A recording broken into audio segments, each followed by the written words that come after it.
Saya lanjut. Ini ciri-cirinya, ini umum saja ya. Semoga tidak ada yang tersinggung. Jadi ada yang emosinya rendah, kecerdasan emosi rendah, dan ada yang kecerdasan emosinya tinggi. Orang yang kecerdasan emosinya rendah, antara lain, ini saya tidak bilang semua, cirinya adalah yang pertama, cenderung mencari kesalahan pada orang lain. Kalau dia merasa tidak nyaman secara emosi, selalu mencari kambing hitam. Siapa ya yang membuat aku gelisah? Siapa yang membuat aku ruwet kayak gini? Selalu mencari keluar. Nah, ini ciri-ciri emosinya rendah. Paling tidak dia membiarkan dirinya disulitkan, direpotkan, digelisahkan oleh orang lain. Berarti dia tidak mampu mengontrol dirinya. Seperti kemarin-kemarin kan sering kita bilang bahwa kamu itu sakit hati atau tidak tergantung dirimu, tidak tergantung orang lain. Kalau ada orang lain kok bisa membuatmu segelisah itu, ya salahmu sendiri, kamu mau digelisahkan oleh dia. Nah, jadi cenderung menyalahkan orang lain. Yang kedua, tidak mampu mengungkapkan perasaan. Seneng tapi tidak berani mengungkapkan bahwa aku suka. Benci tapi takut mau bilang aku tidak suka. Nah, ini daya kontrol emosi kita tidak bagus. Tidak cerdas mengungkapkan apa yang kita rasakan. Pak, saya tidak nyaman loh Pak ngaji kayak gini nih, tapi saya tidak berani ngomong lah. Nanti kalau saya ngomong diketawain orang semasjid ini misalnya. Nah, itu ada sering kita itu dilanda kendala untuk mengungkapkan apa yang kita rasakan. Ya kita sulit milih ekspresi yang pas, diksi yang sesuai, yang tidak menyakiti orang seperti apa. Itu kita sulit milih. Ini berarti kemungkinan memang daya kecerdasan emosi kita perlu ditingkatkan lagi.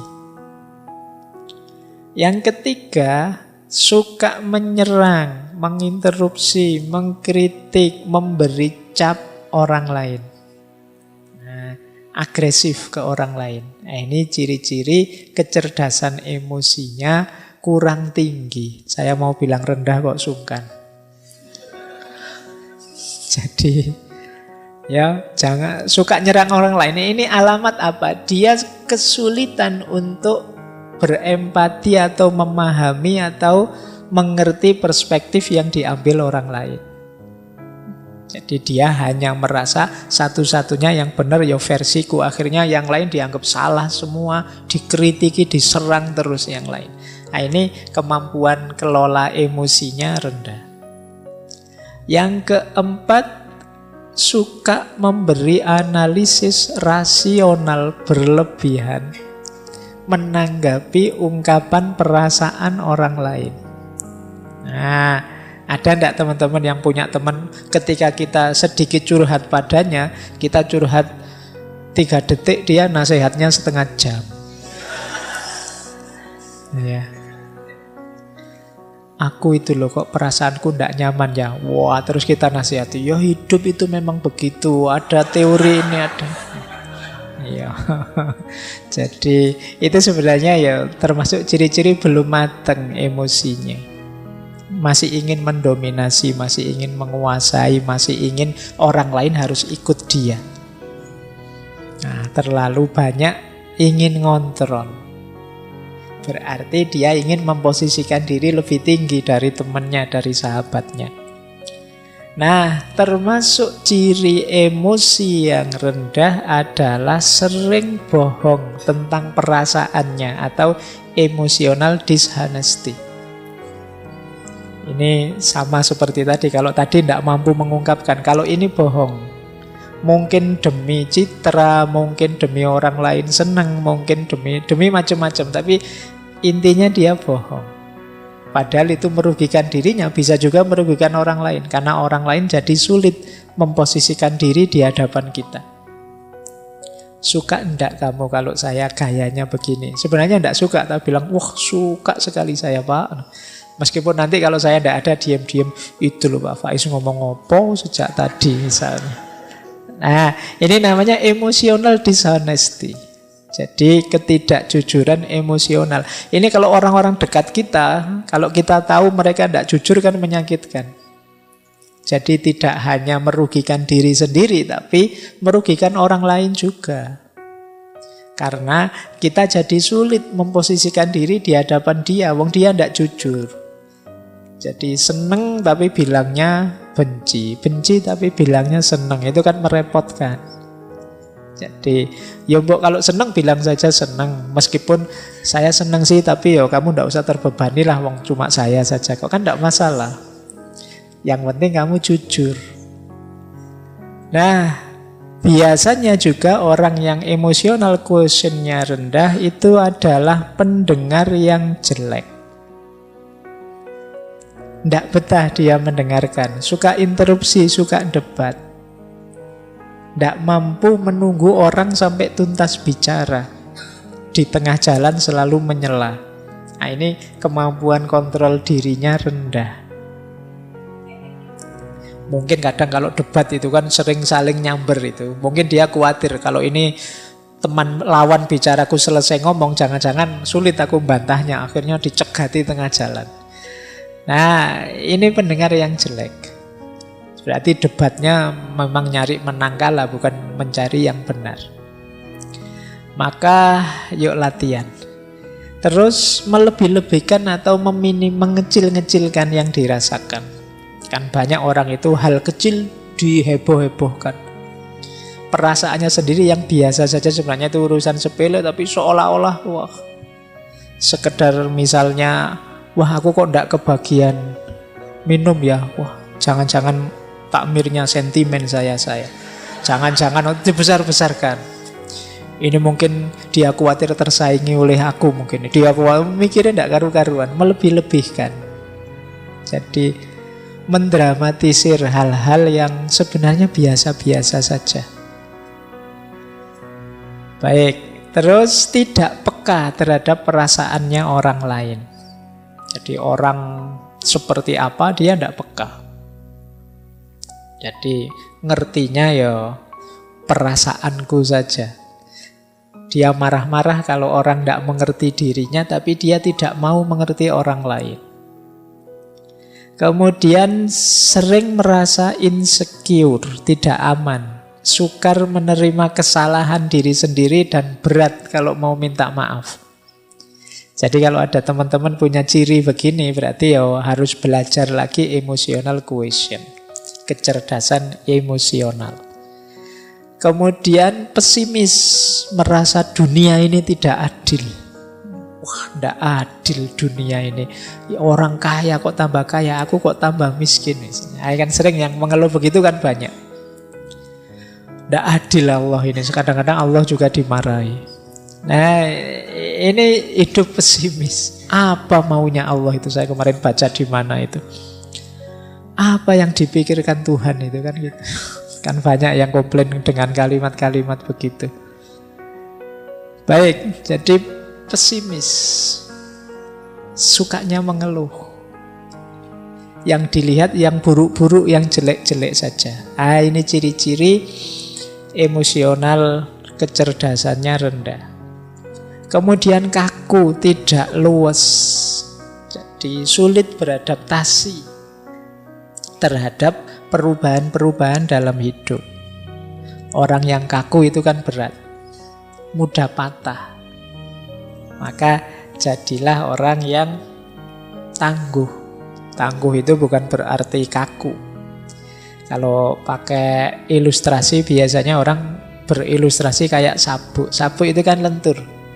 Jadi kadang-kadang dipakai di gigi satu ya bisa, di gigi dua bisa. Kalau kita sedang kerempeng ya masih bisa pakai yang gigi paling awal. Nanti kalau sudah agak makmur bisa luwes, sabuk itu dipakai seperti apa saja bisa.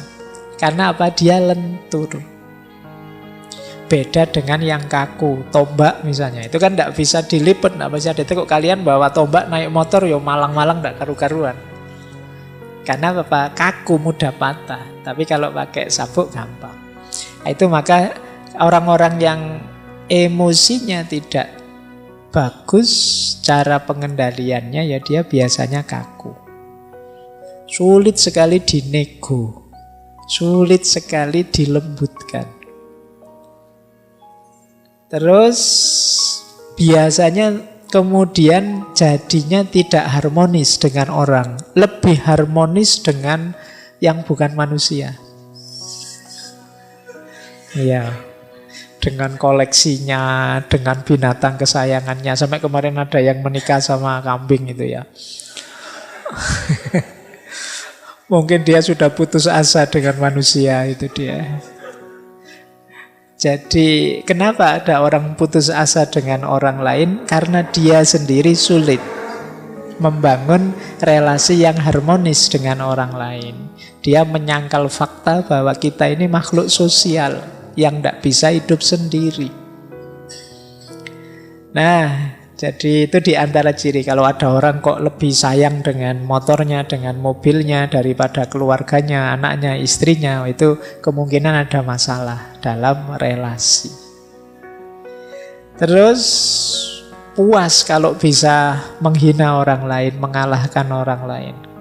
Kadang-kadang dibela-belain dengan bikin hoax, bikin kebohongan. Yang penting musuhku kalah. Nah, ini berarti orang yang lemah secara emosi. Kebalikannya kalau orang yang kecerdasan emosinya tinggi, itu ya kebalikan ciri-ciri tadi. Dia tidak takut mengungkapkan apa yang dirasakan. Kalau iya bilang iya, kalau tidak bilang tidak. Kemudian tidak didominasi oleh perasaannya. Orang bisa takut manusiawi, tapi jangan didominasi oleh rasa takut. Orang bisa kecewa, ya wong manusiawi, tapi yo jangan terus hidupmu hancur gara-gara satu kekecewaan kecil. Jadi tidak didominasi oleh perasaan. Kemudian mampu membaca isyarat-isyarat, tidak hanya kata-kata. Ini hubungannya dengan kepekaan tadi. Misalnya sudah jam 10 ngaji tidak selesai-selesai, yang di sana menguap, yang di sini menguap, tapi saya ngomongnya asik saja, tidak peduli. Itu padahal di sana sudah isyarat itu kan, menguap itu ngantuk. Nah, membaca bahasa nonverbal ini salah satu ciri kecerdasan emosi. Itu nanti kayak orang ceramah, tidak selesai-selesai jamaahnya, sampai mulet-mulet dia ngomong terus. Sampai dikode gini-gini juga tidak paham. Materinya malah ditambah. Al-waktu kas-saif. Waktu memang penting. Ini sudah diminta selesai, tidak paham. Ini komunikasi nonverbal namanya. Ciri orang yang cerdas emosi. Kadang-kadang dikedipin sekali saja paham. Itu cerdas. Kita mengangguk atau menggeleng sebentar dia paham. Itu cerdas secara emosi. Banyak orang yang tidak peka dengan yang begitu-begitu. Nah, kemudian orang yang cerdas emosi itu melakukan segala sesuatu karena dirinya sendiri. Tidak tergantung atau mudah terpengaruh oleh segala yang di luar dirinya. Jadi dia bisa memotivasi dirinya. Hari ini kan banyak orang untuk motivasi saja mahal-mahal ngundang motivator. Biar saya tidak males, Pak. Oh, tidak males saja kok mahal. Tinggal kamu tidak males kan selesai. Tapi kan kita menghabiskan biaya banyak untuk memotivasi diri kita. Loh, orang yang cerdas emosi itu mampu memotivasi dirinya. Kemudian kebalikannya orang yang rendah emosinya, dia optimis, orang yang cerdas emosi itu. Kemudian nyaman kalau membicarakan perasaannya, tidak malu-malu. Kemudian tidak kalah oleh emosinya seperti tadi. Nah, mampu merenungi dirinya, mampu muhasabah kalau bahasa agama. Oh iya ya, apa pas ya saya emosi saya seperti tadi misalnya. Harusnya aku lebih agresif sedikit sehingga anak-anak ini tidak ngantuk misalnya. Itu merenung. Karena saya bilang tadi ya, emosi kita itu bukan harga mati. Tidak seperti IQ. Jadi tergantung kita ingin dibentuk seperti apa. Nah, kemudian ada ketahanan emosi, tangguh.